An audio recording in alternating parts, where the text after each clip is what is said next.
Hi, I'm Professor Ronald Wixman, and I taught courses on Soviet nationality policy, the geopolitics of the Soviet Union, and many courses, including economic geography of the Soviet Union. Given the war that's going on in Ukraine, one of the things that's a bit distressing to me is how little information is being given on the actual reason for the war and many of the aspects that are increasingly important to understand as to why Ukrainians are not willing to give up eastern and southern Ukraine. I'm going to be giving a four-part series. Today, I'm going to talk about the economic issues because they are critical in terms of understanding the war.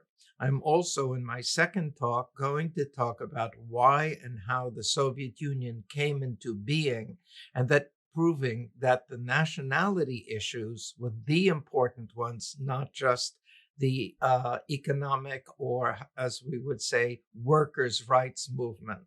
My third talk is going to be on the collapse of the Soviet Union, why and how it actually occurred. And I'm going to show that it was not anything to do with a war in Afghanistan, but rather the rise of ethno-nationalism around the Soviet Union and the side that the Russians and the republics took. My last talk is going to be on, in a sense, one of the most important parts for you to understand the war is how Russia and the Soviet Union, this is a reference to the governments, not the ethnic people. Russia oppressed Ukraine and Ukrainians. And that is part of the reason, if not the single largest reason, why the Soviet Union fell apart. And I'll talk about Ukrainians. Right now, let me give you a bit of the economic reasons why Eastern and Southern Ukraine are so important, and the idea that perhaps Zelensky should just give up Eastern Ukraine or Crimea, etc. That comes from the idea that Ukraine is yellow. I've seen it on CNN, and the occupied areas are red. Shows nothing about distribution of populations or of resources. I'm not claiming that it is the resources that Putin wants to take back, but rather explain how important they are to Ukraine. So let me begin with this. In the middle of the 19th century, Western powers were helping the Russian Empire develop its resources. And Russia became, by the end of the 19th century, one of the largest industrial producers in the world. Somehow or other, our image of Russians and of Russia and the Russian Empire is they're all ethnic Russians and that they're all peasants farming wheat. The fact is, Russian culture and the Russian government was very much opposed to the modernization and liberalization that came with industrialization. Russia's wealth and Russia's nobility was based on agriculture and owning land. However, in the Urals, they found the single richest deposits of metal ores, including iron. To give you an example, Britain in the late 19th century was dependent on Russian iron from the Urals. The Urals have virtually every important mineral resource that exists except tungsten, but it was far from the center of Russia. In the Baltic areas, which was in the western part of the Russian Empire, heavy German and Dutch investment was taking place in industry.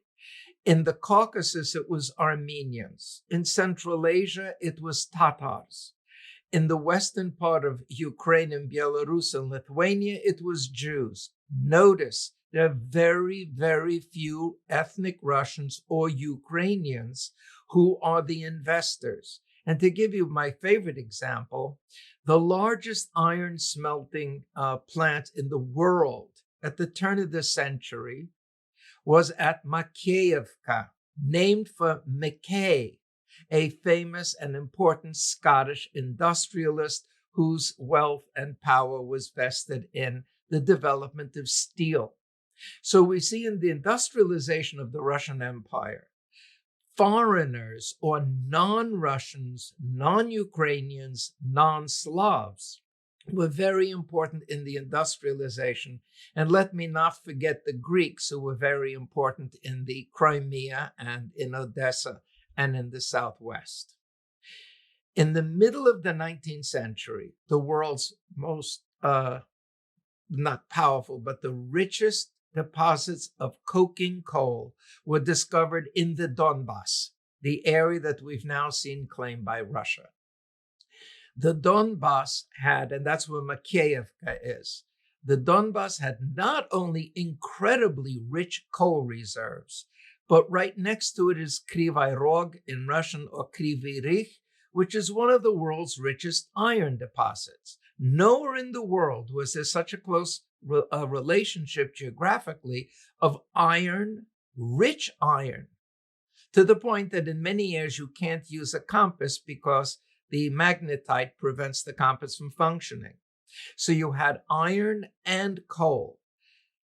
On the Crimea, there was, you might say, a war to seize it from the Tatars.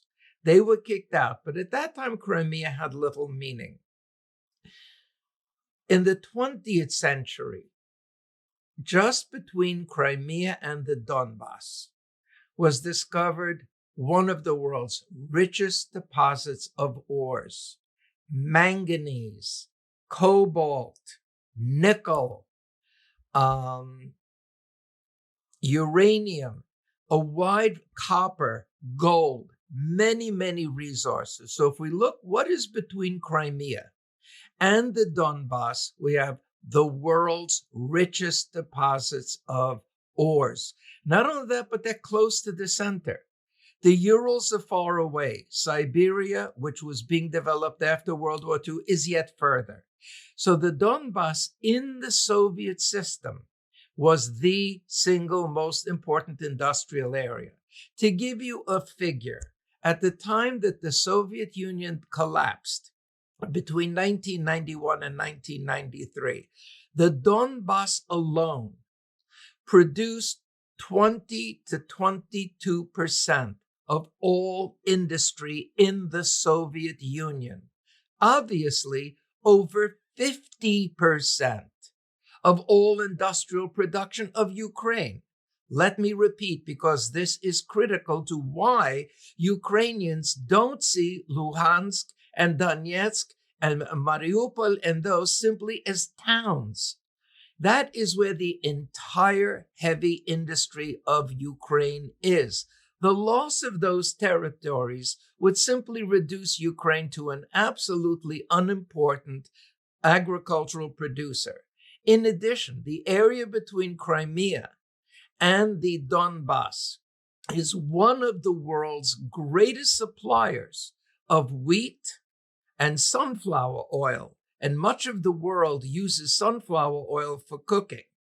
So the loss of the Donbass and of the area between Crimea and Ukraine would be a phenomenal loss. And in the last couple of years, just off Crimea, in the shallow Black Sea Basin, the North Black Sea Basin, they have discovered huge amounts of oil and natural gas. So to finish this short section, what we have in Crimea, which was Russia's huge naval base and submarine base in the Black Sea with access to the Mediterranean, we have huge amounts of oil and natural gas just to the east, phenomenal wealth in natural resources, and in the Donbass itself, an area that produces over 50% of Ukraine's economy. That is why Zelensky and Ukrainians will not give up those areas. And it's unfortunate that currently, when we watch the news on television, none of this is discussed as part of the war.